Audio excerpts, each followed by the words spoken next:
Hello, my soul tribe. It's been a while. I come here to wish you a very happy equinox. Welcome spring, welcome freshness, welcome new beginnings. And there are so many new beginnings happening in the cosmos right now. Oh my goodness. So not only are we completing another year around the sun and entering into the spring equinox, where day and night are equal, and when both forces of light and darkness are equal, it is time to choose, and whatever we choose is what wins.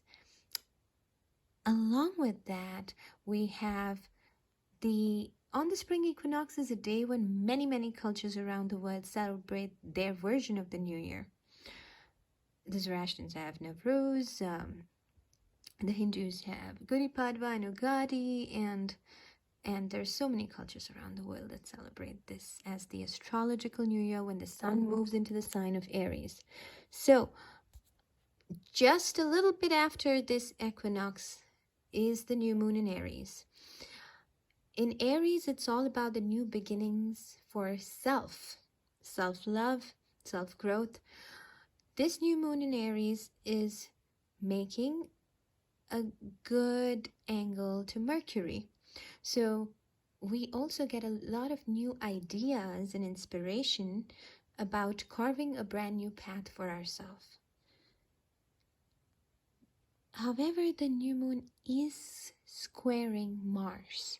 So the new moon in Aries, which is ruled by Mars, is squaring Mars. So there's a lot of energy of tension when Mars squares happen, being the god of war. So it's a very strenuous energy. But if we try to channel it in a way that we create some new ideas and inspiration and chart pathways for the self, that is the best way to utilize this energy so that it does not go out of hand with the Mars squares. So take all that zest and mojo of Mars and channel it using Mercury, the quick thinking, intelligent mind, towards the new direction for yourself in this brand new year. Now, the equinox itself has so much going on. The month of March is an action-packed month to begin with. Saturn, after 3 years, is moving from Aquarius to Pisces. Because it has such a long orbit, that's a huge shift.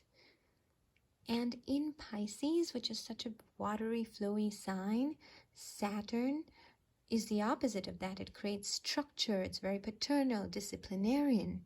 So it's not very comfortable in Pisces. However, what it is telling us is that if we can give structure or a box or a formation to water, which is the flow, that will help the water to have a container and direct all this emotional energy, divination, arts, inspiration in the correct way when we create a discipline or a routine or give it any kind of direction. So this is we had the theme of divine feminine rising for the last 2 years, and now it's time for the divine masculine, the Saturn, to merge with the divine feminine and work hand in hand together. So see how within you the masculine and feminine sides of you and without you are working together with others, and how they come into union, and through that union this brand new inspiration, this brand new creation is born, which is all about you and your life and your new beginnings, with Aries being the first sign of the zodiac and being about self, and with all the strength and fervor of Mars in the picture. And there's another major change happening this month. Pluto, which usually is one of the big bang power planets of the zodiac and has a very long orbit, after many years is moving signs. Since 2008, it's now finally moving from Capricorn to Pluto. Oh, sorry, from Capricorn to Aquarius. So Pluto transits are seen by most of us like twice or thrice in our lifetimes until now. So it's a huge change. It doesn't happen too often. So Pluto brings power to everything it touches and rebirth.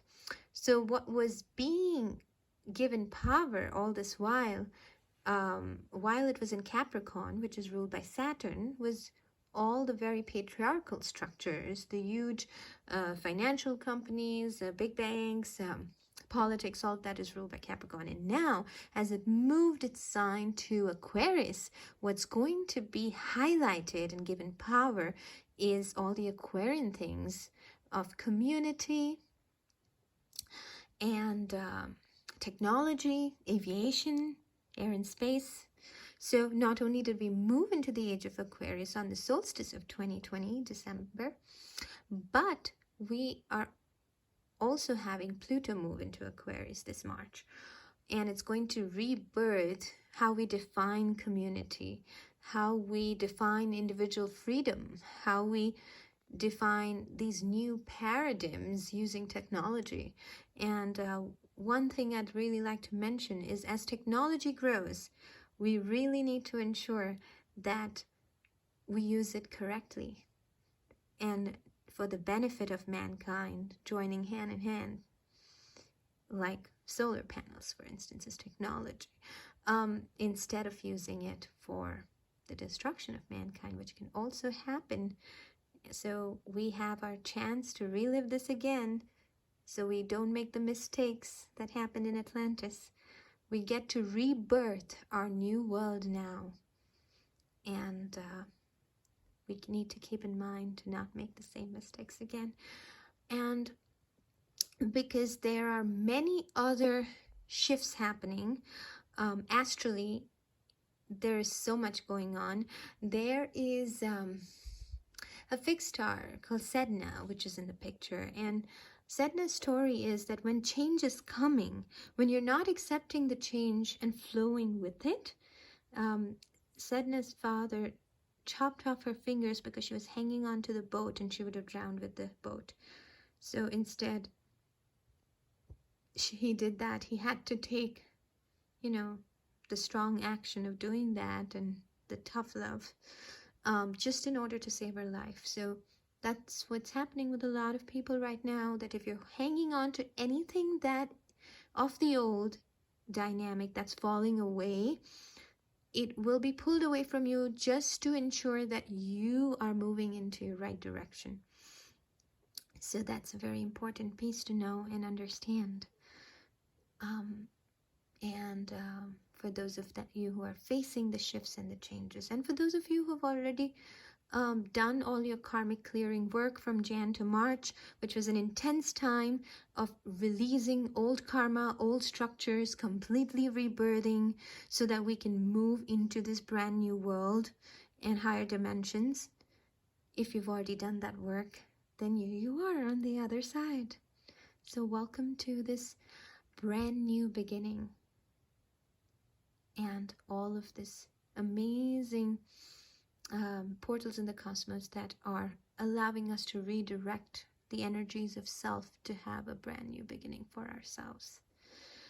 Aries season is the season of self-love and self-care. So welcome to this new year, and Merry Equinox to all of you.